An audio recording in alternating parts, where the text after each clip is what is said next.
take me just a minute to find one. There we go.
All right, good morning. Beloved of God, right where you are at this moment, the light of Spirit shines through you. Infinitely loved by God, you are the light of the world. I am Linda, and I welcome you to Unity Spiritual Center of Waco this morning. And if you haven't done so, please check your cell phones and make sure they're turned off. Bad. And let's stand as you're able and join in our congregational songs.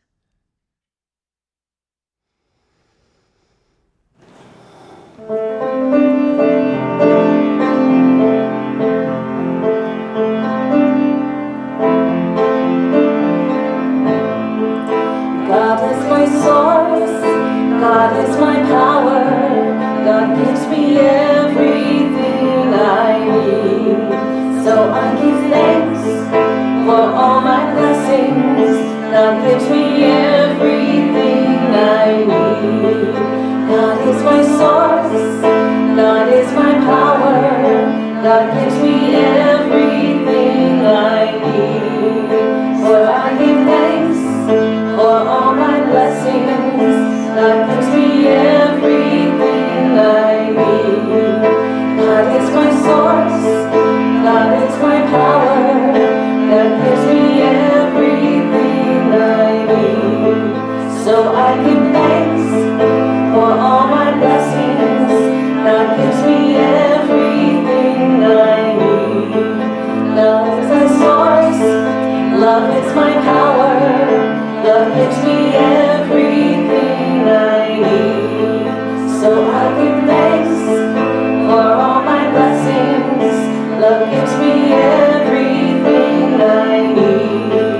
Joy is my source, joy is my power, joy gives me everything I need. So I give thanks for all my blessings, joy gives me everything I need. Peace is my source, peace is my power, peace gives me everything I need.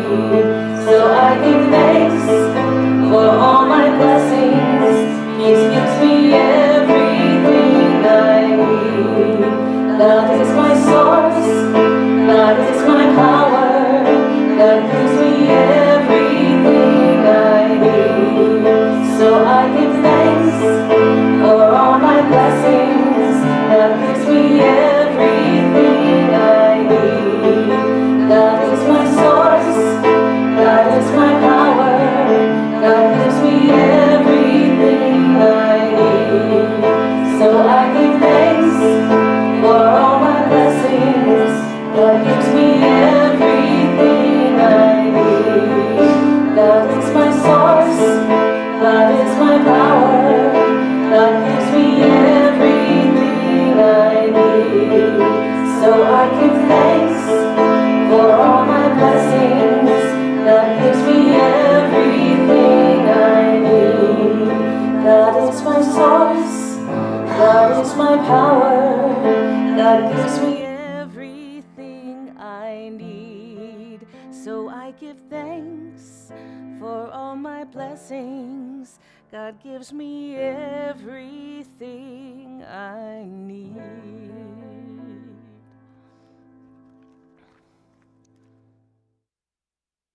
Okay, let us say together our statement of truth, which is on the screen.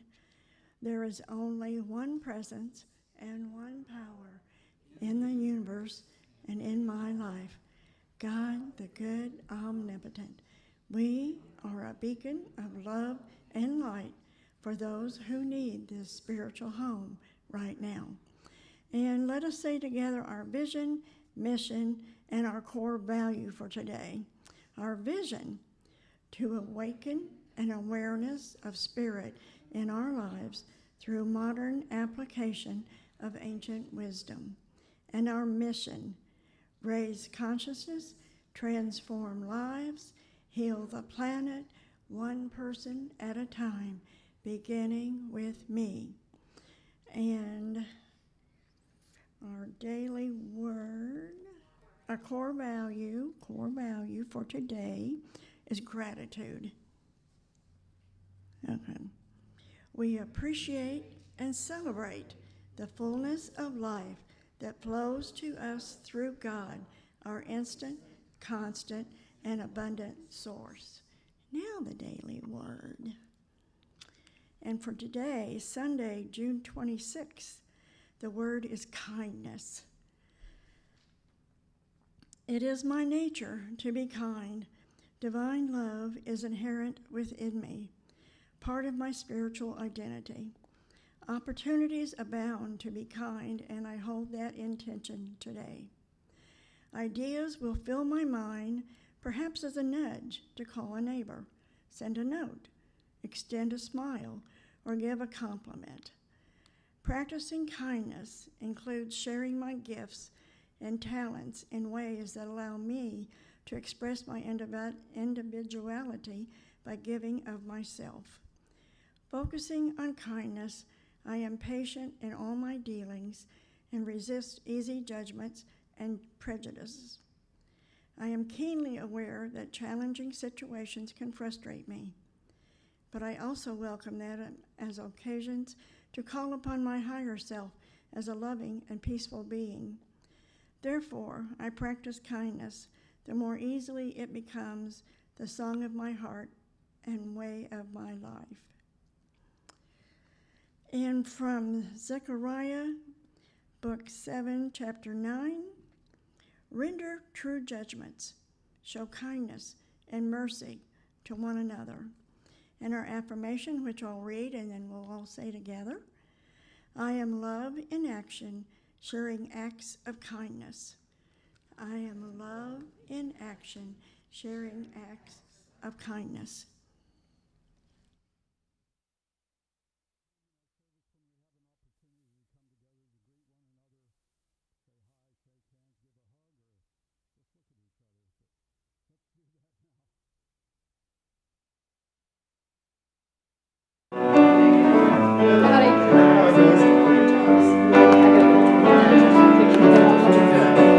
Good morning, baby.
And we can remain seated for our second congregational song.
Hopefully you hear me better now. Good morning. I'm Reverend Don, and it's a pleasure to welcome each of you to Unity Spiritual Center today. Together we affirm and celebrate our oneness with all that is, our oneness with each other, and our oneness in God. Your presence is essential. For each of us is a unique aspect of the energy that is Unity Spiritual Center of Waco. Right here and right now, and we know that none of us is here by accident or coincidence. Unity is a new thought denomination, yet new thought is nothing new to the world. It is in reality a synthesis of the greatest concepts from the minds and spirits of humankind across the ages. The laws of Moses, the love of Christ, the ethics of Buddha, the morals of Confucius, the 5 pillars of Islam, and a deep spiritual realization of the Hindus, all find an exalted place in unity. In unity, we believe that all people are created with sacred worth, regardless of culture, ethnicity, sexual orientation, or creed. And we know that neither God nor unity leaves anyone out. So as we open our service today, let's open in prayer. Infinite presence, dear loving spirits, we come together today to celebrate your presence within each of us. And we come together to open our hearts, to open our minds, so that we open the flow of the energy that is God. Open ourselves to be a channel of your love, your light, that we may be an example of your goodness, that we may work to make a difference in this world and make a difference within ourselves. For as we open ourselves to your love, to your light, to truth, we find ourselves coming together, generating peace, just seeing the world through the eyes of God, seeing that truth that is always there. There is harmony and peace in this world. We just need to look to see it. That's how we make a difference. We see your presence, your truth in all people. Seeing beyond the physical, to see the light within each soul, knowing all of us are a presence of God. For this we say thank you. For this we know that we can make a difference. When the disciples asked how should they pray, Jesus gave them the Lord's Prayer, which we say together now is translated from the Aramaic, the language that Jesus spoke. Together. Infinite presence, which is everywhere. Your name is sacred. Your kingdom is come.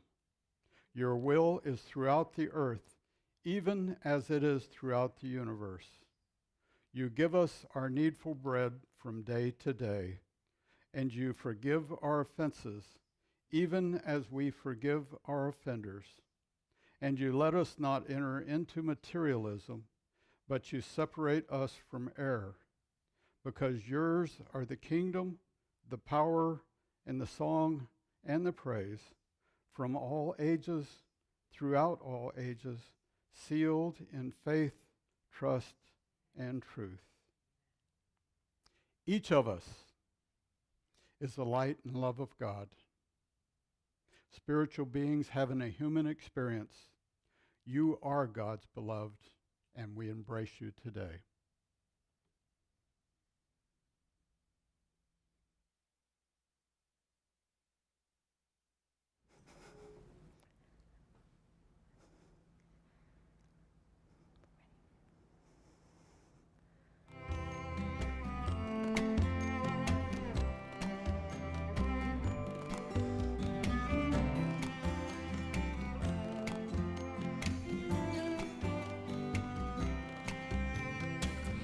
I held my hurts close to my heart.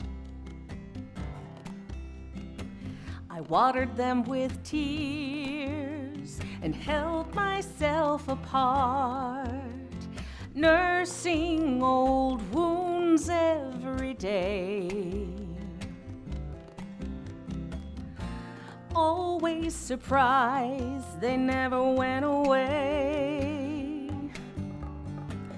Told the same old stories to everyone I'd meet. Till even I was sick of hearing who did what to me. With the hard-earned wisdom I have now,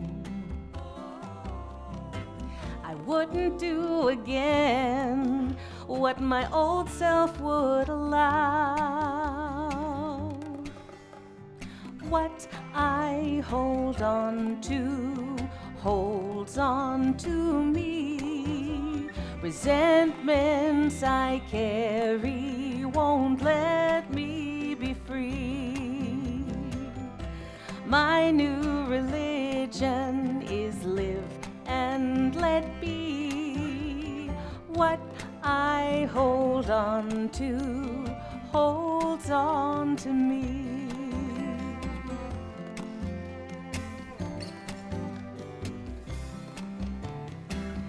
Letting go of all the blame and heartache now I see. I'm getting closer to a new, more peaceful me. I'm holding on to what I want to keep. I feel lighter, I sleep better, it's love that's holding me. What I hold on to holds on to me. Resentments I carry won't let me be free. My new religion is live and let be. What I hold on to holds on to me.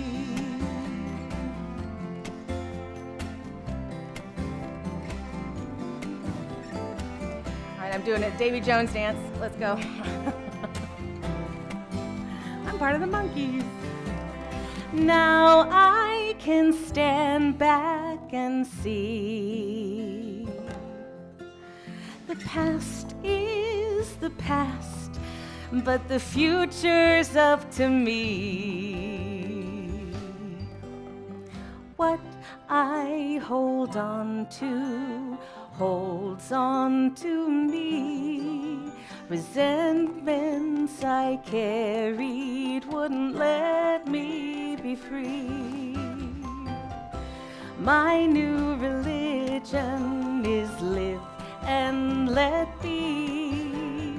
What I hold on to holds on to me. What I hold on to holds on to me.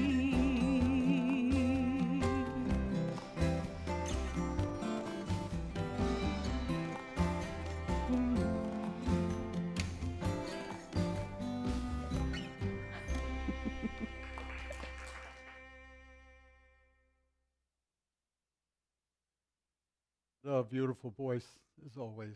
Beautiful, beautiful song. As I was getting ready this morning to come to church, I got my shower and got out. Got on the weight machine there and kind of pulled in my stomach. My wife looked at me and said, "That doesn't help." And I said, "Well, of course it does. Now I can see the numbers."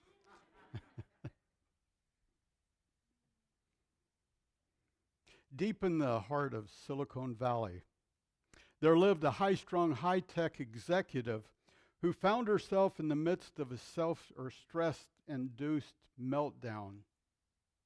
One afternoon, she left work early, went out, jumped in her Tesla Model S, of course, got in the fast lane and headed to a Buddhist monastery. There she announced that she was a high-profile CEO and urgently needed the assistance of a Buddhist monk. Before she could even say artificial intelligence, Dharma master was dispatched, came to see what the problem was, asked her, and she got into a fast burst of babbling without even pausing to take a breath. "Oh, it's so nice to meet you," she said. "I always wanted to meet a real live monk. I came here because I heard that Buddhism can help calm a person down. It's not me so much as the people I work with. See, we're all very busy. We all have stressful jobs and we're always under pressure to get things done. I mean, some of the people I work with are afraid if they don't find something to relieve this stress, they're going to have some kind of mental, psychological problems. So I wanted to come and see what I could find out. The problem is, I understand that Buddhist practice requires a time commitment. And unfortunately, I don't have a lot of free time. So what I really want to know is, can you boil down the Buddhist philosophy into just what the essence of it is? Maybe even get it down to a single word that might help. And the Dharma master kind of looked at her and went, shh, shh. I think we all have times in our lives when we feel stress, when we feel anxious, fear, maybe anger, whatever's going on in that negative world. Maybe it's because of a relationship or a conflict that we're fighting against. Maybe it's a loved one who's going through an issue with health or whatever it is. Or maybe it's someone who has deadlines in their business, fighting to get everything done, not seeing how they were going to get it done. They're anxious, tied up. How am I going to do this? Where am I going to go? What am I going to do? What's the situation I'm dealing with?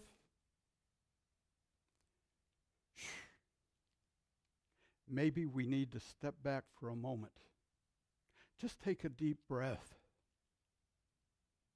Step away from that feeling that's pulling us down, worrying us.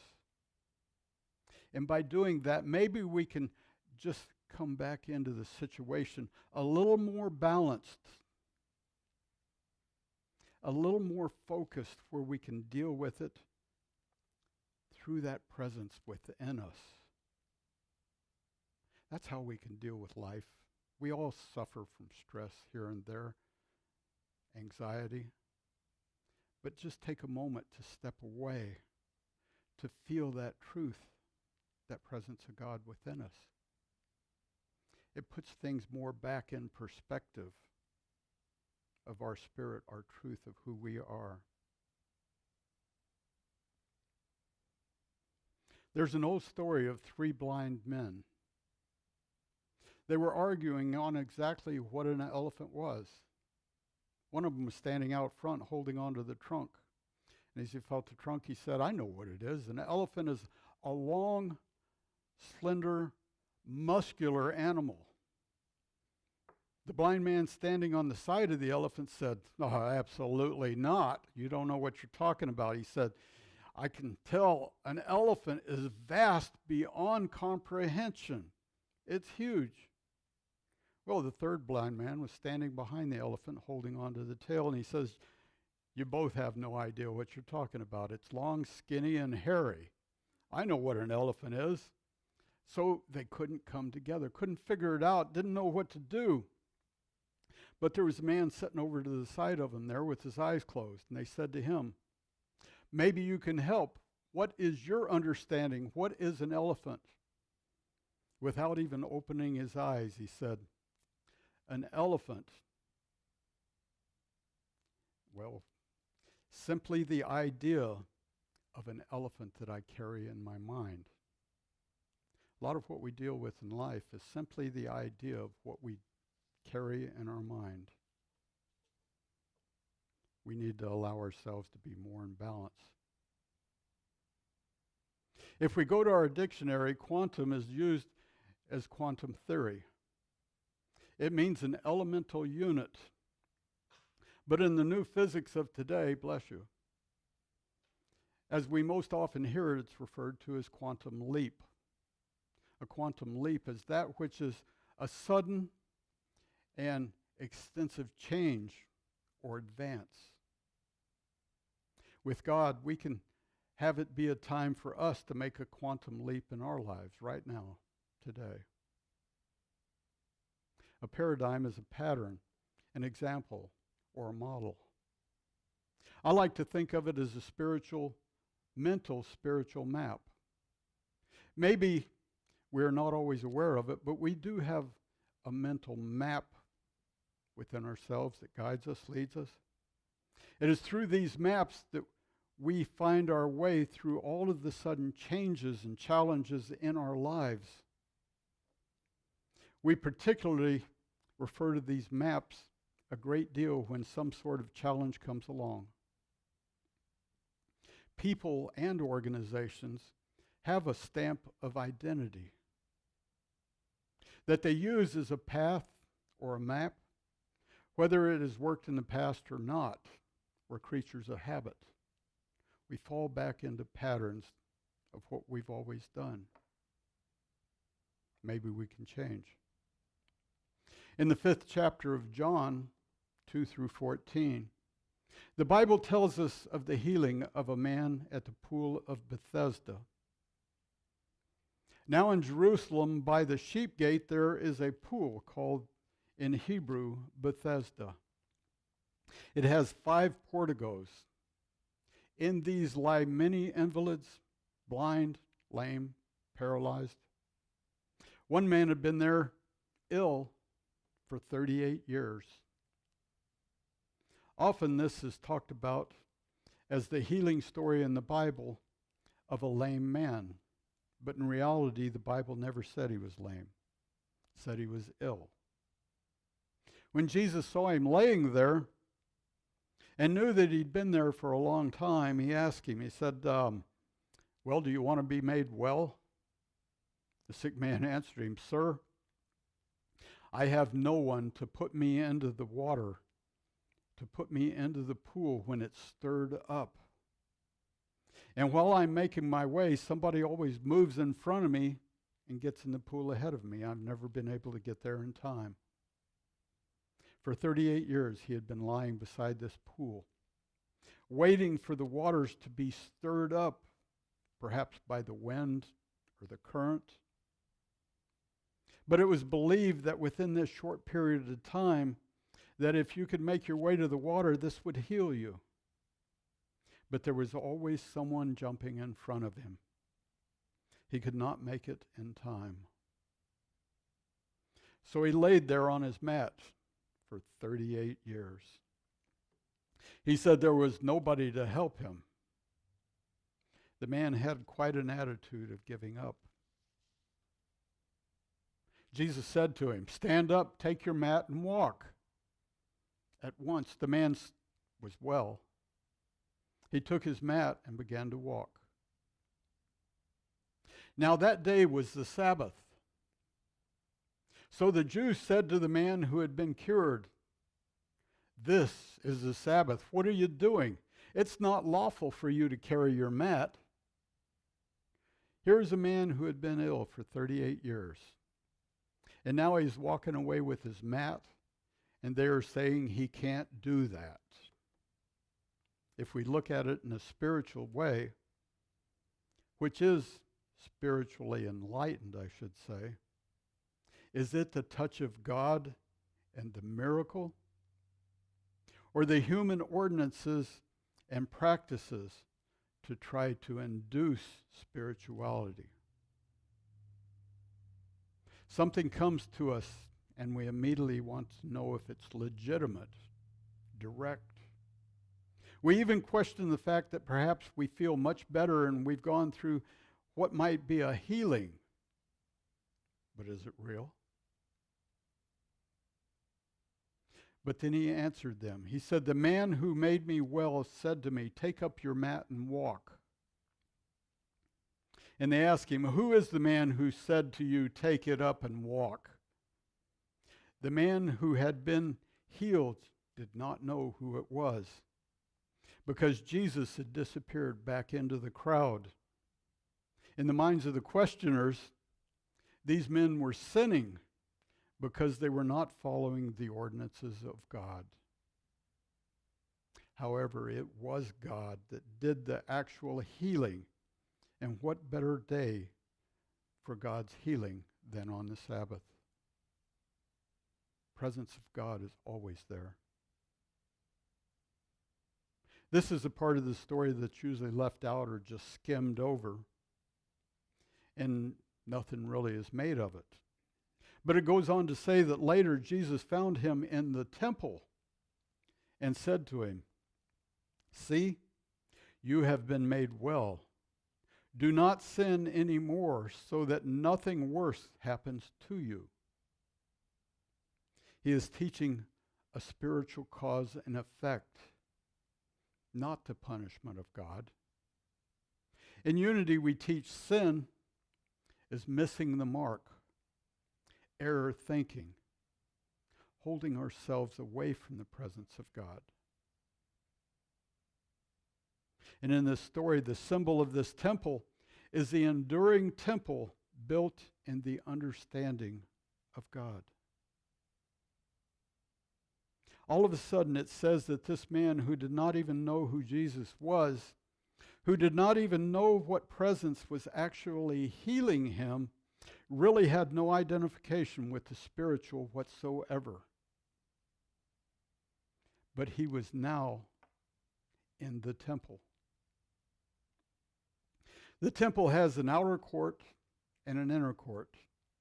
The outer court is where the Gentiles, the people who have not committed themselves to the laws of God as the Jewish tradition dictates, would be. It was thought that people who wanted to be near God would be in the inner court, for the Gentiles were on the outside. The inner court was quite different. You had to be a Jew who had committed yourself to the law, had gone through rituals, had purified yourself to be allowed to be in the inner court. The story does not tell us whether the man was in the inner court, but I believe that he had to be in the inner court, because that is where realization comes from. You see, there is a little bit of a dichotomy in many people. When they start to pray, they pray as though it all depends on them. And then after we pray, they blame God for things that are mistakes or didn't happen. Lindsay Farrago tells us about his idea of grace versus works. He says it this way: we should work as though it all depends on us, and we should pray as though it all depends on God. Medical doctor, author, Dr. Larry Dorsey, conducted a 400-patient study in a coronary unit. One group received traditional, state-of-the-art coronary care. The other group received the same care, but they had one difference, one benefit. They were each prayed for during their treatment, their recovery. He took and separated the groups, and he gave their names to Protestant and Catholic groups around the country. And these groups prayed for these people for the length of this study.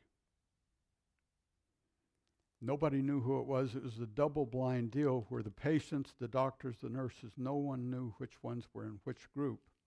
But at the end of the story, the differences were remarkable. The group prayed for excelled in many ways. Fewer deaths, fewer cardiac arrests, fewer requirements for mechanical respiratory assistance, less incidents of pulmonary edema, and they even required less antibiotics. So Dr. Dorsey then stated firmly that if prayer was a new pill being given out by a drug company, it would be touted as the greatest discovery in the history of medicine. Dorsey thinks that doctors probably should not only give prescriptions for pills, but should also give a prescription to pray 3 times a day for their patients. Doctors have these little pads with an RX on it, and they write out your prescription. He said, wouldn't it be marvelous if also on that piece of paper it had an area there where you would have either a prayer or an affirmative prayer affirmation. He reports that we do not have to be close to a person that we pray for. Praying in absence works as well as praying in person. Prayer does not lose its strength over great distances. Rather, it does not matter about the proximity, the closeness or the distance, the near or the far of the subject. Everyone is right in the middle of God's presence, God's help. We're all surrounded and filled with God. When we pray, we're putting God's energy out there, regardless where we are. There is still so much we don't understand on this side of life, he said. There are things that happen in the medical field all the time that we never hear about. He said there was a lady who was being operated on, and she stopped breathing for a little while, had a cardiac arrest. When they finally revived her, got her back, after the operation, she said that the surgeon was wearing a mismatched pair of socks, one blue, one brown. She also said that the doctors down the hall in the doctor's lounge, she named each of them, waiting for their turn when they were supposed to operate on someone. There was also a list on the wall outside the operating room with the people who were going to be operated on next and in their turn. She recited those names.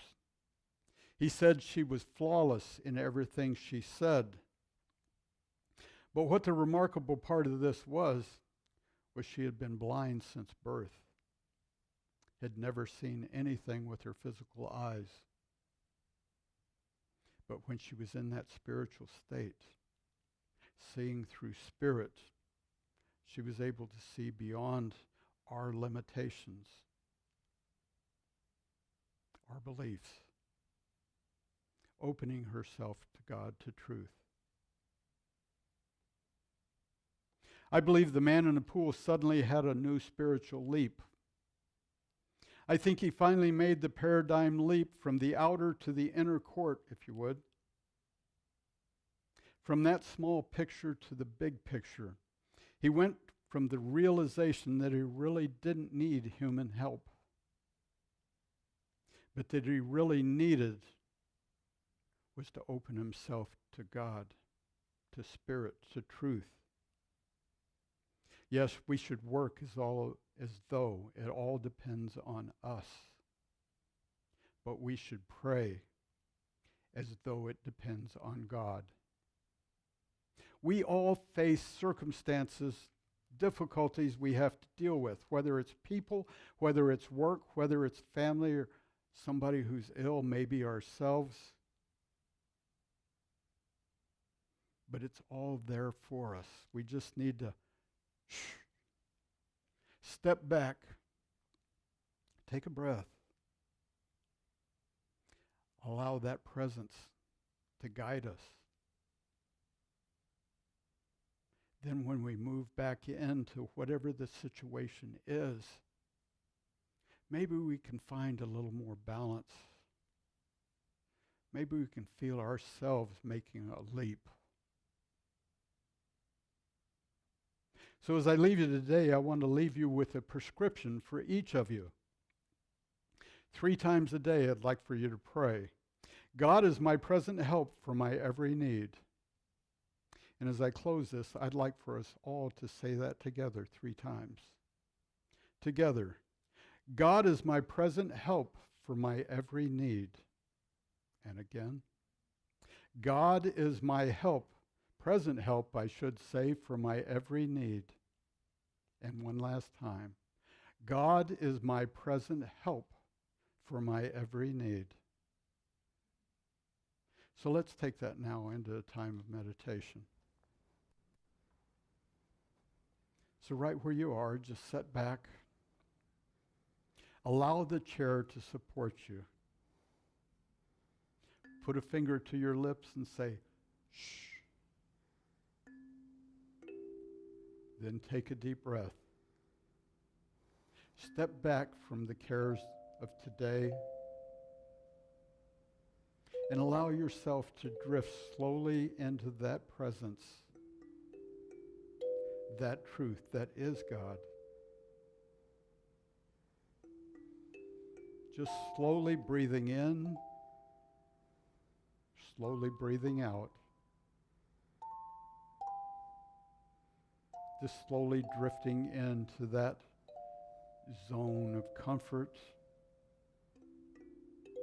of joy, of truth.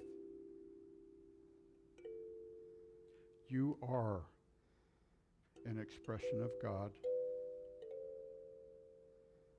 So let's just rest in that knowledge for the next few minutes.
Now, as we prepare to come back to this place, to this time, let us bring with us the knowledge that we are an expression of the presence of God. So as you're ready, just allow your eyes to open. Take a deep breath. Relax. And know you are an expression of love. And so it is. And so we let it be.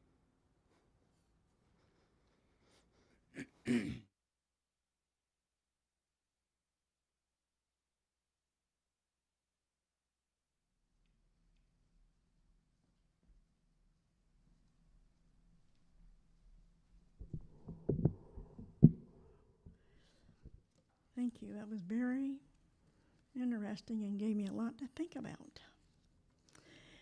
Okay, this is the time in our service when we have an opportunity to give back to the work of Spirit through our offerings and our tithes. We give in love and gratitude for our own prosperity in its many forms, which comes to us through God, our instant, constant, and abundant source. Will the ushers please come forward?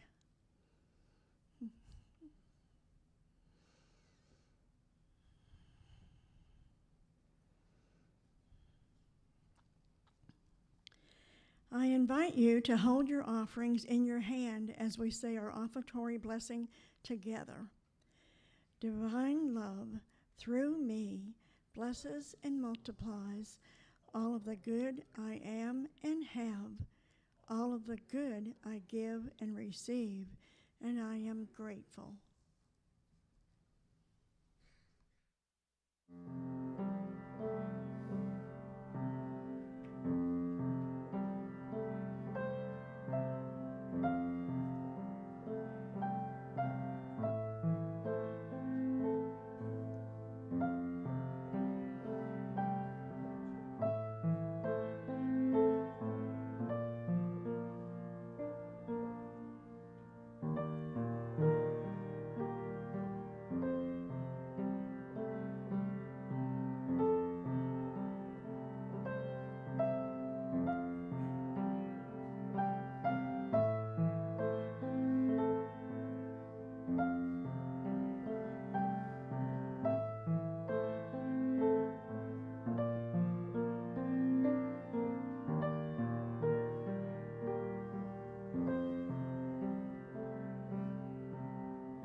Please join me as we bless this offering.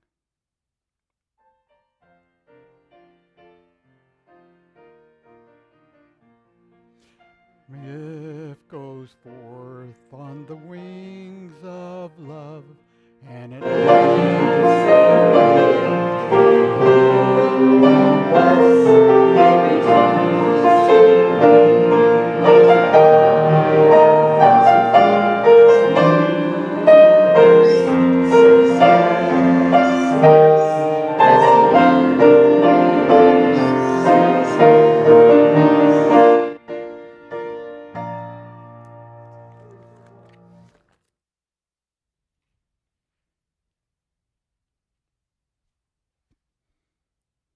half our people left. I think about 4 or 5 of them went to the kitchen already, afraid they didn't want Yeah, God forbid we should pray. We have to have food. All right, please join me as we say our prosperity affirmation. We affirm the continued growth and prosperity of Unity Spiritual Center of Waco, and we are grateful. In our prayer for protection, the light of God surrounds us. I am the light of God. The love of God enfolds us. I am the love of God. The power of God protects us. I am the power of God. And the presence of God watches over us. I am the presence of God. Wherever I am, God is, and all is well. Now turn off my mic. I got you.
Blessing to this world. Let the church say, Amen. Amen.